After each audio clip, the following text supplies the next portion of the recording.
안녕하십니까. 이공찬의 철학공장. 오늘은 이제 불교, 중국으로 넘어온 불교 첫 번째 천태종을 이야기했고, 그 다음으로 이제 화엄종입니다.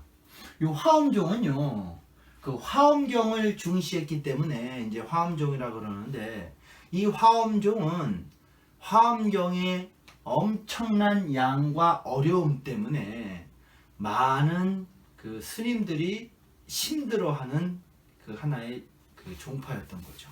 그래서 우리가 그 스님들한테 많은 불경 중에 혹시 화엄경을 읽어보셨습니까? 그러면 고개를 숙인다는 거죠. 그만큼 어렵다는 거죠. 그럼 이제 유학하는 분들한테는 주역을 읽어보셨습니까? 그러면 고개를 숙이는 거죠. 그만큼 어렵다 이겁니다. 그래서 이 화엄경이 있는데 이때 그 두순이라는 사람이 이제 두각을 나타냈었는데, 자 뭐라고 설명하냐면, 두순이라는 사람이 이 세상은 네 가지의 법계가 있다는 거죠. 이 세상은 하나가 있는 것이 아니라 네 가지의 세상이 있다는 거죠. 그래서 사법계가 있다. 자 그럼 보십시오. 하나라고만 해도 굉장히 헛갈릴 텐데 네 가지가 있다는 거죠. 네 가지. 그래서 이 세상은 네 가지의 그 종류의 세상이 있다. 첫 번째는 뭐냐? 우리가 현실에서 바라보는 세상. 그래서 이거를 사법계라고 합니다. 사법계.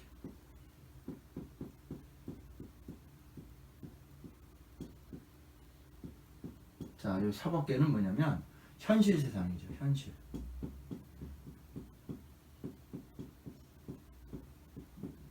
자, 그럼 현실 세계는 뭡니까? 끊임없이 우리가 살고 있는 이 현실 세계를 바라보면 정치, 경제, 교육, 그 다음에 뭐 학교도 있고, 뭐 강도들도 있고, 무수히 많은 현실에서 나타나는 세상이 있다. 이게 우리가 현실의 세계죠. 근데 이 세상이 이게 뭐냐? 다는 아니죠. 이 현실의 모습, 이 현실 세계. 이렇게 살아가는 거죠. 그러면 이 현실의 모습을 유지하기 위해서 보이지 않는 또 세계가 있다.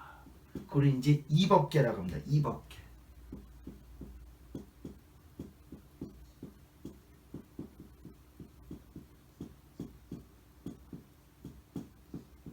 이법계는 뭐냐면, 자, 그 현실 세계를 정치, 경제, 교육, 학교, 뭐 강도, 나쁜 사람들도 있고 막 이런데, 이것이 나오게 되는 본질이 뭐냐는 거죠.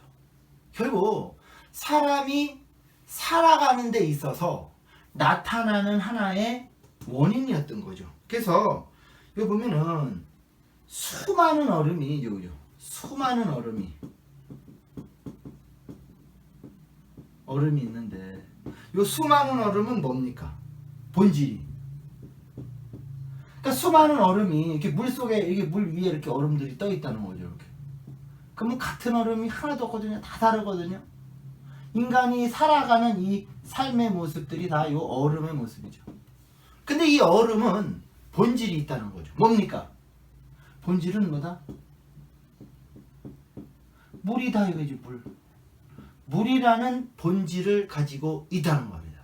그러니까 이 본질의 물을 알면 이제 뭡니까? 이 다 이런 정치, 경제, 교육, 이 학교가 사람이 살아가기 위한 하나의 모습인 거다. 그러면 이제 세 번째 세상이 있다는 거죠. 요거를 알면, 요거를 아는 순간 뭡니까? 이사무의 법계다.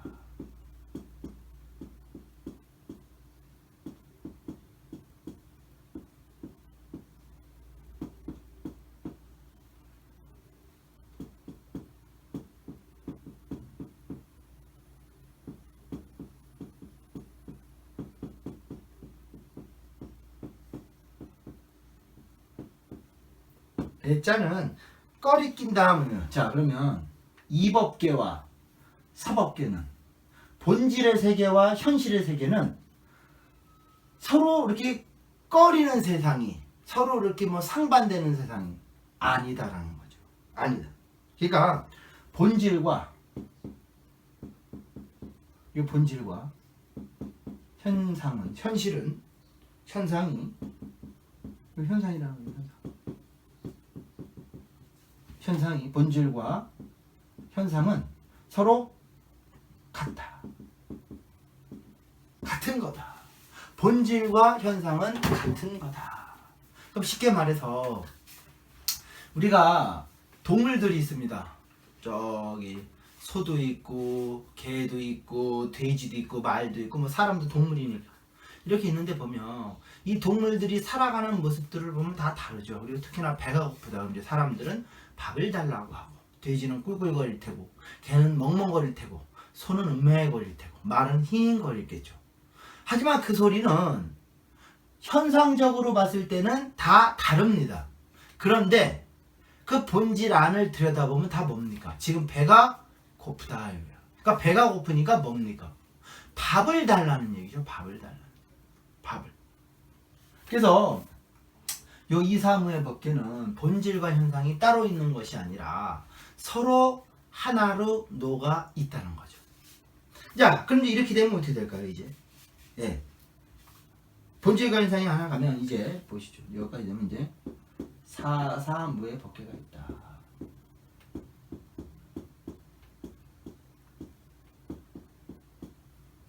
사사무의 법계라.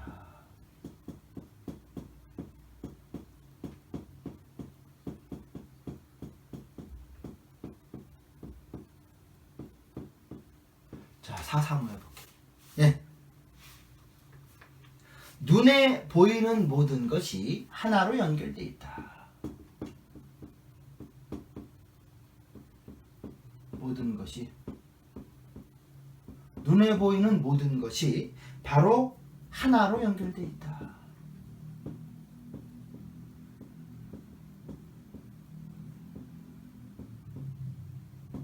자, 그러면 우리가 가장 다양한 모습들로 존재하는 게 우리 현실인데, 그 내면을 바라보면 다 뭡니까? 하나로 연결되죠. 쉽게 말해서 이렇게 보시면 이 나무가 보면은 똑같은 가지가 없이 서로 다른 것들이 다 이렇게 있습니다. 하지만 본질은 뭡니까? 뿌리로 연결되어 있는 거죠. 뿌리로. 그러면 자, 여기 보면 눈에 보이는 모든 것이 하나로 연결되어 있으니까요. 이제 우리는 각각이 서로 다른 형태로 살아가지만 이제 나름대로 다 하나였다. 그래서 부모를 알면 형제 자녀가 하나인 것과 똑같은 모습이다. 그래서 우리는 하나이기 때문에 각각의 삶으로 살아가지만 본질은 같다. 그래서 우리가 이제 여기서 대두되는 게 그 유학에 보면 이 정명사상이라는 것이 있습니다. 정명사상. 이 정명사상. 왜냐면 그 조화로운 세상이라는 거죠. 각자가 자기의 역할, 이 역할을 강조해. 역할로 자기의 역할을 했을 때 이 세상은 조화롭다. 그럼 여기서 그럼 선생님 강도도 하나의 역할이 있냐?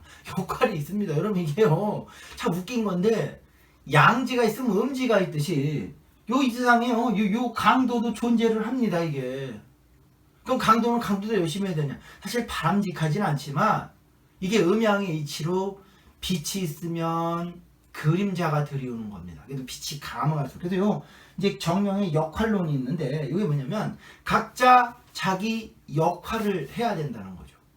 그랬을 때 이제 이 세상은 아주 조화로운 세상이 된다는 거죠. 그래서 이 공자가 하는 역할은 군군신신 부부잖아요. 군 신신, 군군 신신, 부 자. 자, 그래서 임금은 임금다워야 되고, 신하는 신하다워야 되고, 부모는 부모다워야 되고, 자식은 자식다워야 될 때 이 세상은 아주 조화로운 세상이 된다.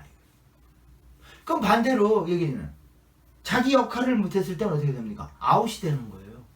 그래서 요 유학에서 요 정명사상을 이야기한 이유가 뭐냐면 각자 나름대로 자기 역할을 잘했을 때 그거만큼 이상적인 사회는 없는 겁니다. 그럼 우리가 이 사회를 위해서 내가 할 수 있는 최고는 무엇일까? 지금 자기가 속해 있는 상태에서 자기 역할을 아주 잘해야 된다. 그거죠. 이 사사무의 법계라는 게 그거죠. 그러면 내가 지금 남들이 뭐 우리가 흔히 말하는 이 세상에서 그 뭐 직업도 서열이 나름이 있지만 뭐 서열이 있진 않지만 사람들이 인정하죠. 그럼 그게 서열이 아니라 자기 역할이 다르다는 거예요. 우리가 이제 드라마를 봐도 여기 주인공이 있고 조연이 있고 카메오가 있고 엑스트라가 있고 악역이 있고 이거 다 있습니다. 그럼 각자의 역할을 열심히 했을 때 이 전체 드라마는 완성이 되는 겁니다. 특히나 악역이 악역의 역할을 더 악역스럽게 하면 또 그거에 반해서 주인공이 더 많은 고통을 받으면 드라마는 더 흥미진진하게 가는 거죠. 이것이 바로 자기의 역할이라는 거예요. 그래서 그 역할을 사람들이 다 잘할 때 드라마는 완성이 되는 건데 우리네 삶도 마찬가지겠죠.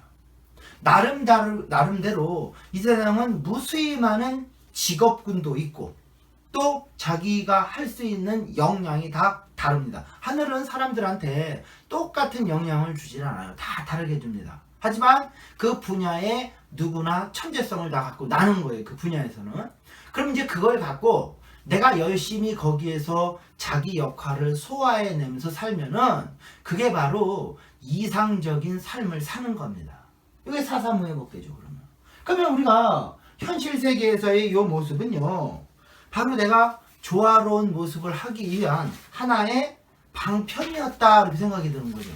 그럼 이제 어떻게 합니까? 이제 나는 눈에 보이는 이게 다가 아니고 그 본질을 아는 순간 이제 본질과 그러니까 쉽게 말해서 요 나뭇잎을 이렇게 바라보면서 이 나뭇잎이 왕성하게 자랄 수 있는 것은 뿌리가 튼실하기 때문에 이 나뭇잎이나 열매, 꽃이 잘 피는구나. 이제 이거를 알아요. 그러면 요 각자 하나하나가 서로 경쟁하는 것이 아니라 나름대로 조화롭게 살아가야 된다. 이거를 이제 화엄종에서는 이야기를 했던 거죠. 화엄종. 근데 내용이 참 잘 보세요. 이게 눈에 보이는 하나가 있지만 본질만 있다면 이걸 네 가지로다가 분류하니까 굉장히 관념적으로 보이는 거죠.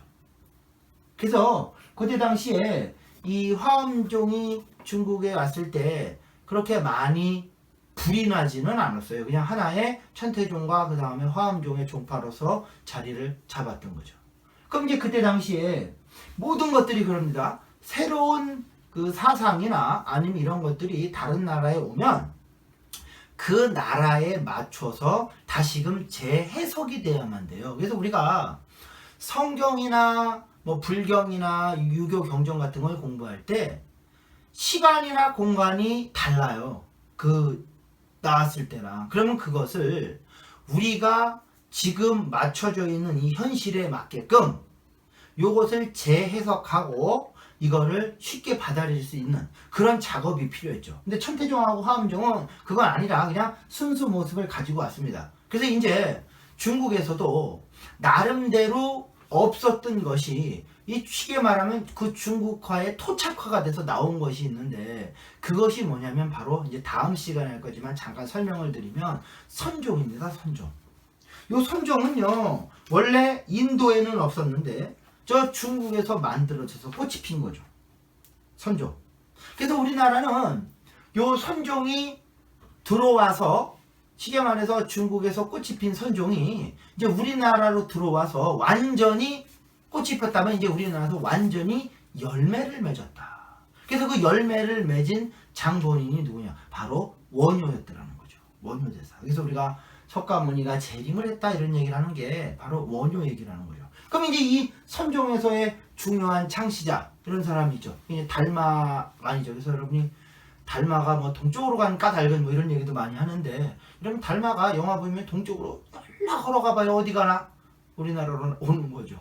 그래서 바로 원효라는 게 왔다. 이제 이렇게 이해를 하면 되겠는데, 그래서 요 화엄종이라는 것도 이 실질 말하면 이제 토착화되기 위해서 중간 정도의 이 내면화 과정, 쉽게 말해서 토촉화 과정을 거치는 하나의 종파로서 역할을 했던 거죠. 그런데 모든 사상들이 그렇습니다. 쉽게 사람들한테 이렇게 동화가 되고 그 이해가 되려면요, 일단은 어려움은 한계가 있어요. 그래서 공자도 그런 얘기를 합니다. 진리라는 말은 허리띠 이전 내려가기 전에, 그러니까 허리띠를 내려가기 이전에 와닿아야 된다, 이런 얘기가 있는데, 그게 뭐냐면 진리는 어려우면 안 된다는 거예요. 듣자마자 쉽게 이해를 해야 되는 거죠.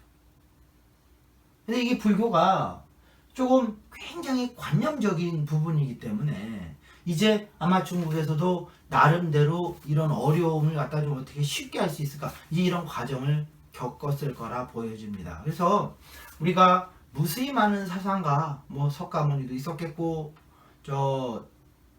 예수도 있고 공자도 있고 뭐 이러는데, 이 석가모니 같은 경우는 역대 성인들 중에 제일 똑똑한 천재였습니다.